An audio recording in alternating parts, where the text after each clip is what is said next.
Recorded live on a potato on a tripod here for the title matches of today's JBT event from Rainbow Lanes in Forest Grove, Oregon. Two good storylines here. Bud Sicard looking to join the Elite 10 Career Title Club. Been a bunch of bowlers capturing their 10th this season. Bud looking to join them. He is trying the deep inside line and looks to have found something there as he strikes in the second frame after a first frame open, but he is taking on number 1 seed Shorty, Colt Gents, down there chatting away to Giselle. Colt a bunch of titles himself, but does not yet have a scratch singles title, so he's trying to break through in that category. Right in front of us there, that's Sam Bingham. He's won 2 games in this round. He reached the title game where he's taken on top seed Caden Walters, so one of them is going to win their first career title. Bud can even it up here with a strike in the third, and maybe he's finally found something on this very challenging cheetah pattern. Bud has tried just about everything at this point, but he has been the clear second best bowler today by a considerable margin, but his problem is this guy has been the clear best bowler today. Colt qualified first at plus 305 for his 8 games. Bud just about half that at 152. And third qualifier today was Danny at 128. Bud just beat Danny Chalmers in the semifinal to set this up. Where Bud's playing deep inside, Colt is playing far more traditional cheetah lines. That was a big miss left and a big break Brooklyn as they were made even through 3. Colt has been great all weekend long at getting that lay down right of 5 and keeping that break point right of 5. Even late today on a warm Sunday afternoon, that is the key to play in this pattern. He'll take that Brooklyn break and want to throw a better shot. You know, every modern recording has its technical table right to my left. I got all that set up right here, so each working hard on bringing me some statistics and additional commentary. One of those guys is Jacob Lee, who finished in 4th place today. Much better shot from Colt, and that's the reaction he has had all weekend long. Just to be clear, that's Jacob Lee, the guy who finished in 4th place today in the handicap division. Coached by the Takias. Try, it's my live stream table right to the left here. That's it.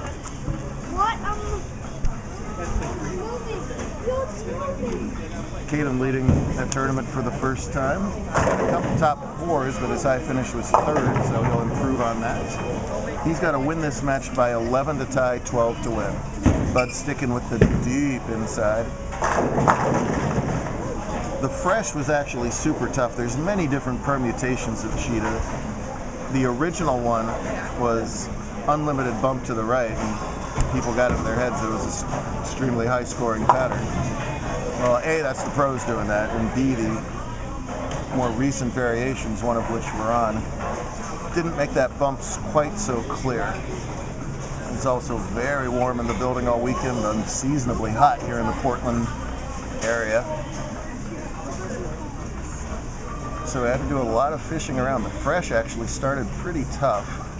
Got a little more scoreable as the bump did start to develop, but what also happened is that the middle pushed down a lot more than any bowler expected, and you see that here, even though Bud is trying to kind of zone in playing that push spot. Even at Bud's rev rate, a lot of shots of people who decided to move in wiggled and left 2 10s, 2 pins, and an extreme version of that is Bud gets 5 on a triple, so he loses a lot of count as well.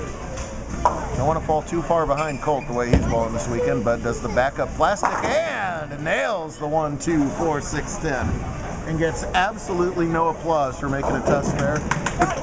But don't worry, I got you, folks. I got you.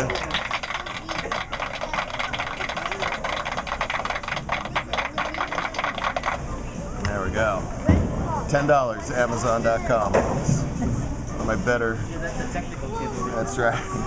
Oh my graphics team is doing nothing for me to my left here, so. Sam has been absolutely on fire. He was, and another good shot, he was in 8th or 9th with 1 game to go in qualifying, busted out 221 scratch for by far his high game of the tournament on his 149 average. To jump into the finals, then threw another huge game to beat Jacob, then still threw a 190 scratch game to beat Sawyer Jones in the semifinals. Sawyer was also the runner-up in girls stretch today, won by Sienna Stoner, her first of the season. Bud and Colt already played the U17 title match, and Colt won that as well. You gotta make your makeables when the lanes are hard like they are this weekend. Colt goes hard and straight at them. That is a good lesson for everybody. No problem at that. Caden has a problem. A 157 is unusual but makeable. Not if you do that, Caden. Lower average bowler, 162, qualified first at plus 111. Plus 111 misses the first cut some weekends. Today that was good enough to lead. It shows you how tricky they were.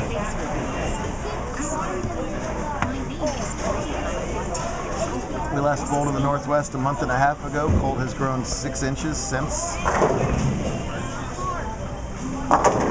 And he is just really comfortable playing that cheetah line. Great looking shots from Jance. He's got himself a 4-pin lead as a result of that. His Bud is hanging in there. Absolute giant thanks to Mr. Alan Clark and his team for hosting us. Him and his own Rainbow Lane sponsors threw in an extra $2,000 into this prize fund, which is fairly close to doubling what we're going to give out. Should be somewhere near $5,000 this weekend alone.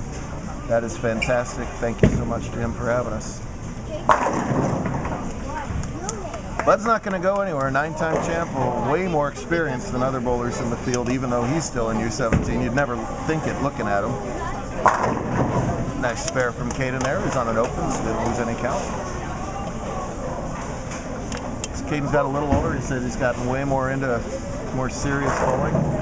All three of their clan, Caden, Austin, and Jade, have done good things this season.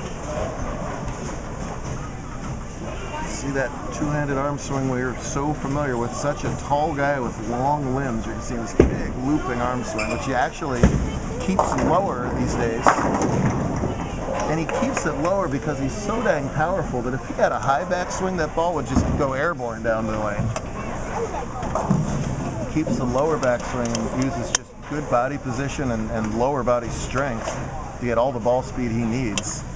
And flushes that double and takes the lead. So as much as I've been gushing about how well Colt's been throwing it, it's Sicard with the lead right now halfway through this match. See if Colt can answer and retake the lead. Strike one in 7th frame. Oh, way left. He knows it. And no matter what variation of cheetah you're on, if you pinch it a little, you can say goodbye to the head pin. Big trouble. Doesn't lose any count, but very difficult middle cluster to shoot at. 2 bad shots in this match for Colt. He got away with one, did not get away with that, and now has to cover up.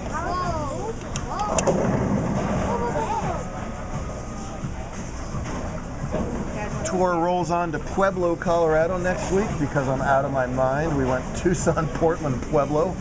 Not sure about that one. For a week off, in which I will sleep a lot.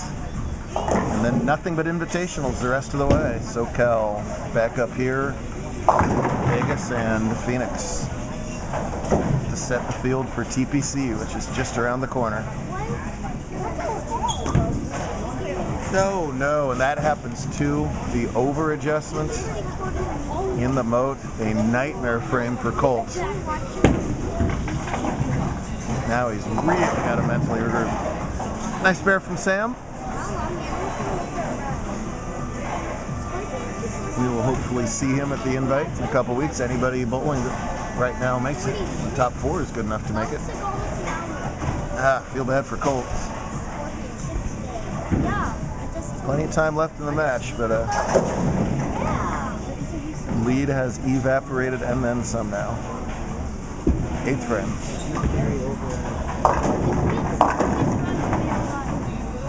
It's so funny when you're leading the tournament comfortably, your scores are good, just that upper shoulder just relaxes and frees up and your whole arm swing follows, and even a tough pattern seems easy. As soon as you pinch a ball or something bad happens, all of a sudden that shoulder goes. You can't pry it off your hand no matter what you do. It is such a fine line between success and not at this level.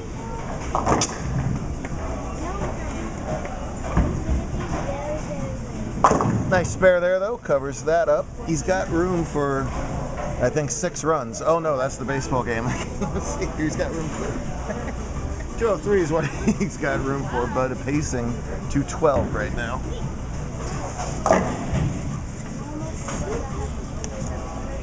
My buddy, my college roommate, is at that game. Lucky son of a gun, out in Fenway right now.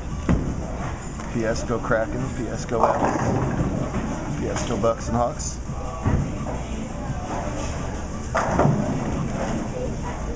Start to put a hammerlock on this match. I guess that light it. Creeping closer to number 10. Will Davis won his 10th this season. Brock Bivens won his 10th this season. Oh, I'm forgetting someone else. I smacked myself. I have to look. If my research department would look this up, but no. Again, trying to figure out who the other 10th bowler was. Nope. Look it up yourself, old man. This was today? Former youth. Oh yeah, because he just signed up to be a PBA member.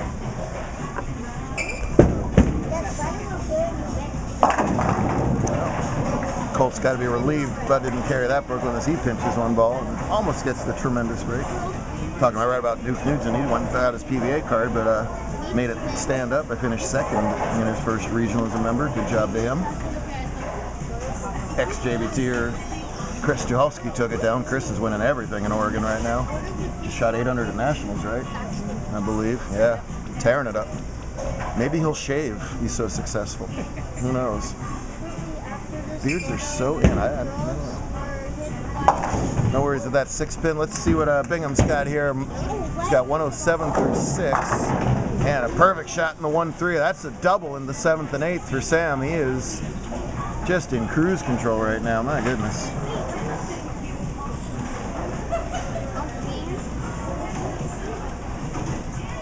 Other 10-time winners. Pretty strong list there. Mark Myers, Elias O'Halloran was the one who got to 10. Josh Malloy just got to 10. Bad break for Caden. The rest of the list, you've heard of these names. Yamasaki, Caldwell, McNeil, Gaucine, Leach, Fauché, Cote. Yes, Randy Cote and Brianna Caldwell Cote each finished with 10 titles. Some guy named Marshall Kent and James Hawkins. 10 is especially hard up here. Because, they got some geography issues. They're not central to the rest of our tour up here in the Northwest, so 10 is especially elite. Quite a few Northwesterners have reached that level. That was a mandatory strike there for Colt in the 9th. He's still got that 203 if he can punch. 209 if he can punch.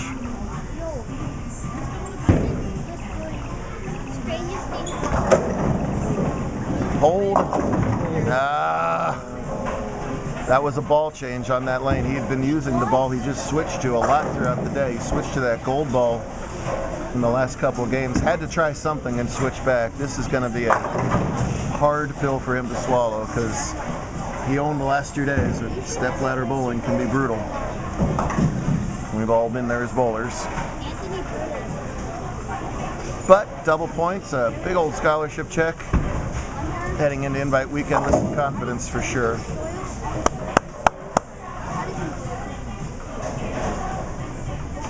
But for now it's... Sorry, Colt. Nice spare from Walters there. He's in a heap of trouble too, however. Wow! You could kind of feel him. You could kind of feel him getting zoned in at the start of this game and just continued to lock in. That one error in the 5th, which he spared anyway. 220 is a big number right now, trust me, folks.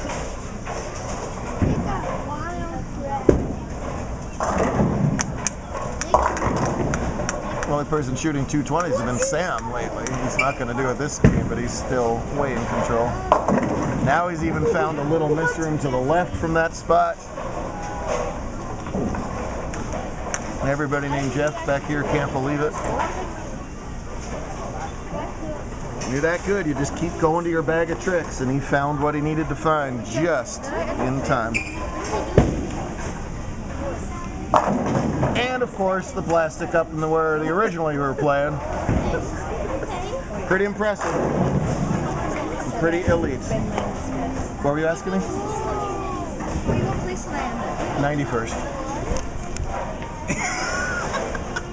That was the perfect reaction on camera. 91 people. Even that many. Actually, were after re-entries, but no, you were not. Who was? Someone else was 5th, and you were 6th, right? Yeah, you're 6th. Okay, you're 6th. Who was 5th?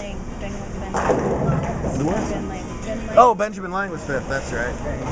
Well, the better basketball. Takia and Takia and Takia had hoped for better last games out of everybody named Takia. Including me yesterday.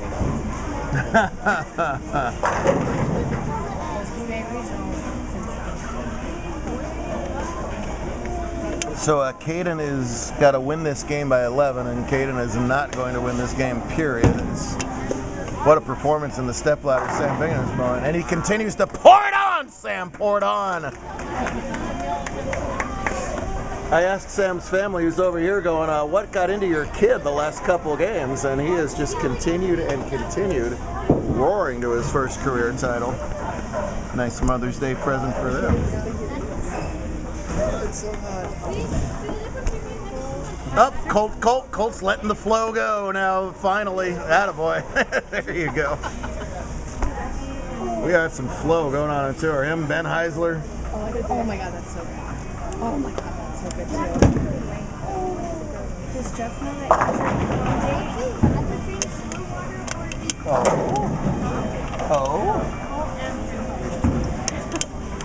You snagged 2? Yeah. You are a nice young lady. We're gonna go on over here. Really? Did they do any of those cute promposal things? Oh, you did it. Can I take you to prom, then flip the side over, and you too? Oh, very nice.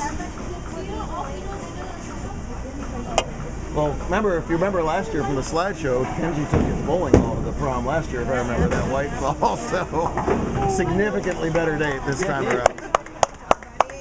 What a performance from Sam, man. He just in shock. He's such an even keel kid. I haven't got a lot out of him while he's been going on today, but finally, nonetheless, as Caden was talking about, it's his career high finish, a big old scholarship prize, courtesy of Allen, and double points as he is trying to join his family in TPC. So many points up for grabs the last weekend, so it's two tournaments worth today, 1 on Saturday and then 3 on Sunday at Invite, so a lot still said to be done, good or bad, as far as getting in and out of Invite and TPC.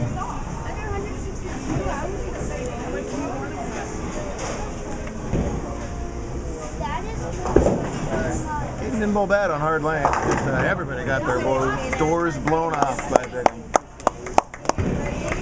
Thanks again to my live stream team. You guys were fantastic. Way to go. Really appreciate all the help, hard work. Yep. There we go. It was a fun, warm weekend, but a fun weekend. We're going to do it in Pueblo, Colorado in about 5 days. We'll see you there.